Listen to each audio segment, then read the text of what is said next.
Praise be to God. परमेश्वर के नाम की स्तुति हो। Today we are going to meditate on Romans chapter 15 verses 1 to 7. आज हम रोमियो की पत्री 15 अध्याय उसका 1 से 7 तक पढ़ने वाले हैं। In these 7 verses, Paul tries to conclude his letter. और इन 7 वचनों में पौलुस अपने इस पत्री को पूरा करना चाहते हैं। और the conclusion part is in chapter 15. और या फिर ऐसे भी कह सकते हैं कि इस पत्री का अंतिम भाग जो है वो 15वें अध्याय में है।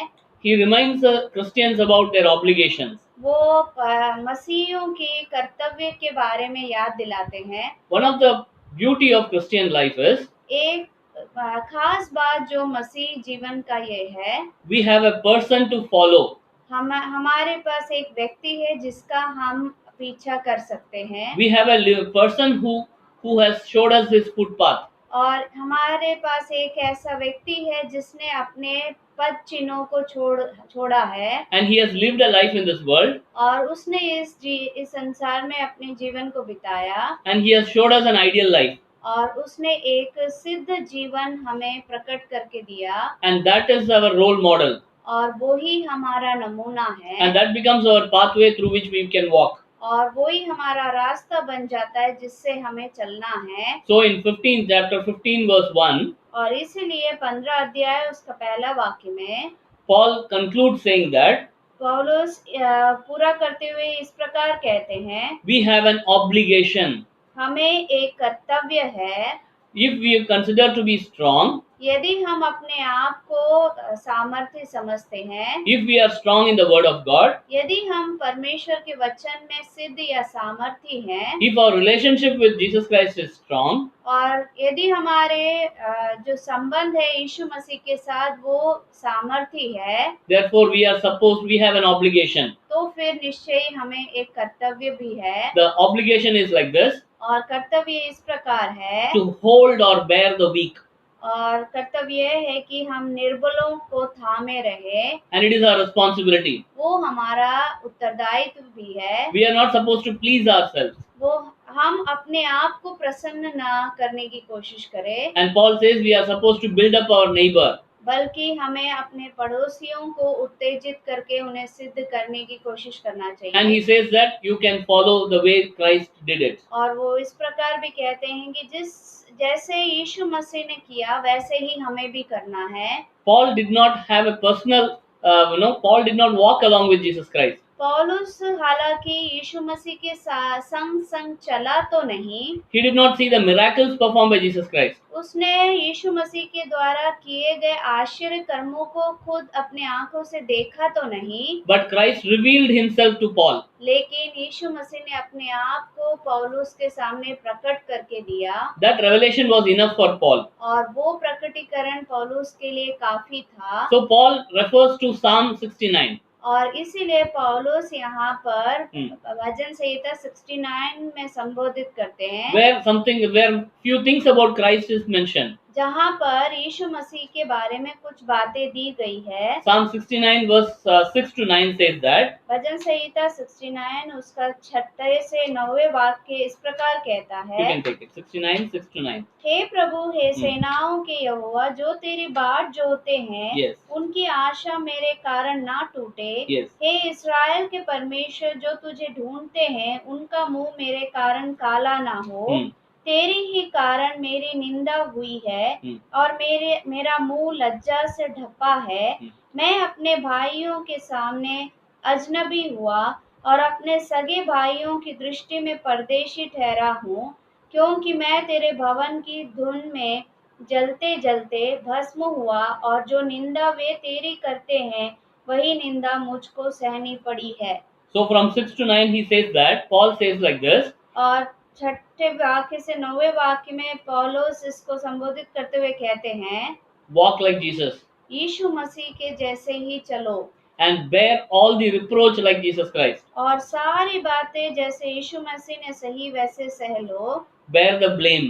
और निंदा को भी सह लो। You might be alienated or you might be left alone. आपको शायद अलग किया जाएगा या फिर आप अकेले पड़ जाओगे। You may be rejected in your own family. शायद आपके खुद के परिवार में भी नकार दिए जाओगे। You should have a burning for the Father's house. आपके अंदर एक जलन होनी चाहिए परमेश्वर के घर के लिए, and you should also be willing to give your life for that revelation of Christ. और आपको एक इच्छा होनी चाहिए परमेश्वर को अपने जीवन देने के लिए, उस प्रकटीकरण के लिए, And that should consume your life. और वो आपके जीवन को पूरी तरह उपयोगी हो। And you also should have a prayer life. और आप में एक प्रार्थना जीवन भी होना है, And your prayer and weeping and fasting should be heard in heaven. और आपकी प्रार्थना और आपके करहाना स्वर्ग में सुनाई दी जानी चाहिए। And this is what Paul says, adopt this life. और यही पौलुस कहता है कि इस जीवन को अपना लो। And Paul says, और पौलुस कहते हैं, Christ who was sinless took my sin. और परमेश्वर जो यीशु मसीह जो पाप रहित थे, मेरे पापों को ले लिया। He became sin for you and me. और वो पापी बन गया आपके लिए और मेरे लिए। Dishonor covered his face. और जो अनादर थी वो उसके चेहरे में ढक गई थी। He became an alien in his own family. वो अपने ही परिवार में एक अनजान व्यक्ति बन गए। He wept and he prayed. और वो रोते हुए उन्होंने प्रार्थना किया। He prayed for you and me. वो उन्होंने आपके लिए और मेरे लिए प्रार्थना किया। You know why he did it? आप जानते हैं ऐसा उन्होंने क्यों किया? Because he wants the glory of God to be revealed in you. ताकि वो चाहते थे कि पिता परमेश्वर की जो महिमा है वो आप में और मुझ में प्रकट हो। So the people who follow Jesus Christ, इसलिए जो लोग यीशु मसीह के पीछे चलते हैं, we must understand that Christ has welcomed us. हमें समझना है कि यीशु मसीह ने हमारा स्वागत किया है। And if we are walking behind Jesus Christ, और यदि आप यीशु मसीह के पीछे चलते हैं, we have to imitate him. तो फिर हमें उसका अनुगमन करना जरूरी है। We may have to die like him. और उसके जैसे हमें भी मृत्यु पाना जरूरी है। And we may have to be a blessing to our neighbors. और हम अपने पड़ोसियों के लिए एक आशीष का कारण भी बनना है। We may have to bear them. और हमें उन्हें सहना भी है। And through us, they should know the glory of God. और हमारे द्वारा वो परमेश्वर की महिमा को समझना है। Because through Christ we came to know the glory of God. क्योंकि यीशु मसीह के द्वारा ही हमने परमेश्वर की महिमा को समझा। For which I was not worthy. जिसके लिए मैं योग्य नहीं था। But still God enabled us to reveal his glory. लेकिन फिर भी परमेश्वर ने मुझे योग्य बनाया ताकि उसकी महिमा मुझ में प्रकट हो। For understanding that. और वो समझने के लिए। For having hope. और उस आशा होने के लिए। God has given us this word of God. और परमेश्वर ने हमें इन वचनों को दिया है। All this is written so that we will have hope. ये सारी बातें इसलिए लिखी गई है ताकि हमें एक आशा बनी रहे। It is written for our instructions. ये सारी बातें हमें एक इंस्ट्रक्शन के रूप में दिया गया We read है। it in verse 4. और चौथे वाक्य में हम पढ़ते हैं, For whatever was written in the former days was written for our instruction. जितनी बातें पहले से लिखी गई वे हमारी ही शिक्षा के लिए लिखी गई है। And it is for our endurance and hope. और लिखी इसलिए गई है ताकि हमें धीरज हो। And this is the scripture through which we can relate to God. और ये ऐसा एक पवित्र शास्त्र है जिसके द्वारा हम परमेश्वर से संबंध रख पाते हैं। If Christ has welcomed you and me, यदि यीशु मसीह ने आपको और मुझे स्वागत किया है, it is my obligation to welcome my neighbor. तो फिर मेरा कर्तव्य बनता है कि मैं अपने पड़ोसियों का भी स्वागत करूं। So that they also understand the true God. और ताकि वो भी उस सच्चे परमेश्वर को समझ सके। They also experience the glory of God. वो भी परमेश्वर की महिमा को अनुभव कर सके। If they don't do it, अगर वो ऐसा नहीं करते हैं, or if I don't do it, यदि मैं ऐसा नहीं करता हूँ, there can be 3 reasons.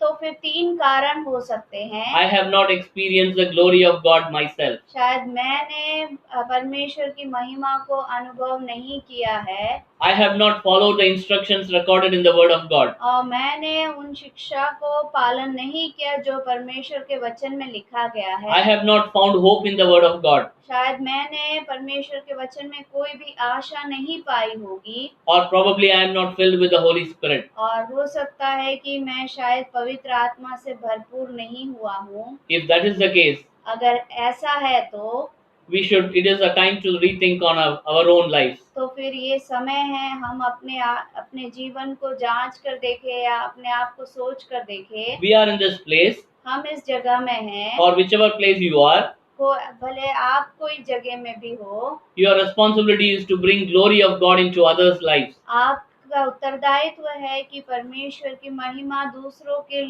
जीवनों में प्रकट करके दें। And our responsibility is to get hope from the scriptures. और हमारी उत्तरदायित्व ये भी है कि हम पवित्र शास्त्र से उन आशा को लें, It should be an encouragement for us. और वो हमारे लिए एक उत्तेजना का कारण हो, That encouragement should be shared to others, और ये उत्तेजना दूसरों को भी बांटा जाना चाहिए, and that should bring hope in others' lives. और वो उसके द्वारा दूसरों के जीवन में भी एक आशा आ सके। And that is why Christians have an obligation और इसीलिए मसीहियों का एक कर्तव्य है to uphold others. दूसरों को बने रखना या दूसरों को सहना। May God bless us with His word. परमेश्वर इन वचनों से हमें आशीषित करे। Amen. आमीन।